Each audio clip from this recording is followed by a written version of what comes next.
శ్రీ గురుభ్యో నమః. 8వ అధ్యాయం 16వ శ్లోకము. ఈ శ్లోకము జీవుల పునర్జన్మ చక్రం గురించి, భగవంతుడిని చేరడం వల్ల కలిగే శాశ్వత ముక్తి గురించి ఈ శ్లోకం అద్భుతంగా వివరిస్తుంది. ఓం ఆ బ్రహ్మ భువనాలోకాః పునరావర్తినో అర్జున మాముపేత్యతు కౌంతేయ పునర్జన్మ న విద్యతే. ముందుగా పదపదానికి అర్థం తెలుసుకుందాము. కౌంతేయ అంటే కుంతిపుత్ర.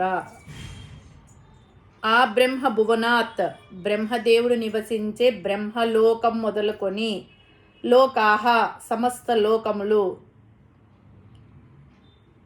పునరావర్తినః తిరిగి జన్మించే స్వభావం కలవి. తు కానీ మాం ఉపేత్య నన్ను పొందినట్లయితే పునర్జన్మ తిరిగి జన్మించడం అనేది నా విద్యతే ఉండదు అని పరమాత్మ చెప్తున్నాడు. తాత్పర్యం ఏమిటంటే, ఈ బ్రహ్మాండంలో బ్రహ్మదేవుడు ఉండే బ్రహ్మలోకం వరకు ఉన్న అన్ని లోకాలు, మనం నివసించే భూలోకంలోని జీవులైనా సరే మహాప్రళయ కాలంలో నశించిపోయేవే, మరలా పుట్టేవే, ఏవి శాశ్వతం కావు. పరమాత్మతత్వం ఒక్కటే సత్యం. కాబట్టి ఆ పరమాత్మను పొందితే తిరిగి జన్మ ఉండదు. మనకు పునర్జన్మ అంటే ఈ భూమి మీద పుట్టడం వరకే తెలుసు. పరమాత్మ ఇది కాదు, ఏది కూడా శాశ్వతం కాదు, అన్నీ అశాశ్వతమే అని అంటున్నాడు. అదేమిటంటే, మనము 3 లోకాల గురించే తెలుసుకున్నాము.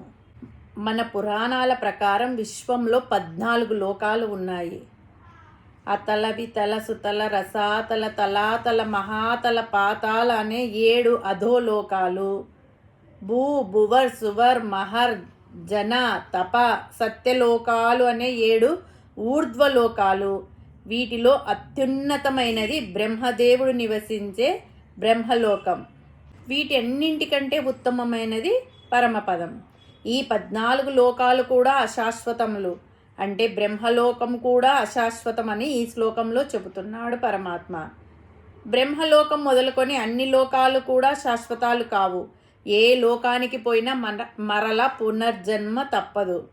ఈ బ్రహ్మలోకముతో సహా ఈ లోకాలు అన్నీ దేశము కాలాలకు లోబడి ఉంటాయి. దానినే limited by time and space అని అంటారు. మనమంతా కూడా దేశ కాలాలకు లోబడి ఉన్నాము.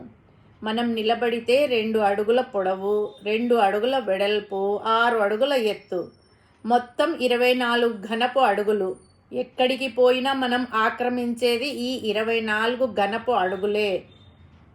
మనము ఈ 24 ఘనపు అడుగులకు పరిమితం అయి ఉన్నాము. అలాగే మనమందరము 100 ఏళ్ల కన్నా ఎక్కువ కాలం బతకడం లేదు. ఎక్కడో ఓ చోట 100 ఏళ్ళు దాటుతున్నారు. కానీ సాధారణంగా మన కాల పరిమితి 100 సంవత్సరాలు. కాబట్టి మన అందరము కాలమునకు దేశమునకు పరిమితమై ఉన్నాము.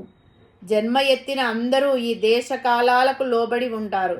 కానీ పరమపదమును పొందిన వాడికి దేశంతో కాలముతో నిమిత్తం లేదు. ఎందుకంటే వాడు మరలా జన్మ ఎత్తడు. ఈ 14 లోకాలలో భూలోకము కర్మలోకం, మిగిలినవి అనుభవలోకాలు, అంటే కర్మలు చేయడం, వాటి ఫలితాలను అనుభవించడం, మరలా కర్మలు చేయడం. జన్మ కర్మ మరణం, జన్మ కర్మ మరణం అని ఈ జనన మరణ చక్రము అనే సైకిల్ తిరుగుతూ ఉంటుంది. కర్మ అనుభవం 2 లేని లోకం పరమపదం. అక్కడ శాశ్వత ఆనందం తప్ప మరొకటి లేదు. అటువంటి వాడికి పునర్జన్మ, దాని వలన కలిగే శరీరము, దేశము, కాలము, కర్మ, అనుభవం అంటూ ఏమి ఉండవు. అన్ని లోకాలు నశించిపోయిన పరమపదం నశించదు. ఆ పరమపదము పొందితే మరలా జన్మ ఉండదు. మనం చేసే పనులు తాత్కాలిక ప్రయోజనాల కోసమా లేక శాశ్వత ఆనందం కోసమా అని ఆలోచించుకోవాలి. మనం పుణ్యం చేస్తే మంచి ఫలితం వస్తుంది, పాపం చేస్తే చెడ్డ ఫలితం వస్తుంది. 2 జీవుడిని సంసార చక్రంలో బంధించేవే. బంగారు సంకెళ్ళైనా ఇనుప సంకెళ్ళైనా సంకెళ్ళే కదా.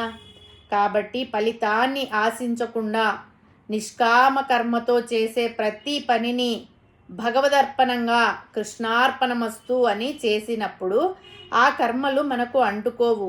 దీనివల్ల మనస్సుకు పరమశాంతి లభిస్తుంది. ఈ లోకంలో ఎంతటి గొప్ప స్థానంలో ఉన్నవారైనా ఎక్కడ కింద పడిపోతామేమో అనే భయం ఉంటుంది. కానీ భగవంతుడిని నమ్ముకొని ఆయన శరణు వేడిన వ్యక్తికి ఏ భయము ఉండదు. ఎందుకంటే భగవత్తత్వం అనేది ఎప్పటికీ నశించనిది, ఎల్లప్పుడూ రక్షణ ఇచ్చేది. లౌకికమైన సుఖాలు, పదవులు ఎంత గొప్పవైనా అవి తాత్కాలికమైనవి అని గ్రహించి శాశ్వతమైన ఆనందాన్ని, ముక్తిని ఇచ్చే పరమాత్మ చింతన వైపు మనస్సును మళ్లించడమే ఈ శ్లోకం మనకు నేర్పే పరమార్థం. హరి ఓం తస్సత్.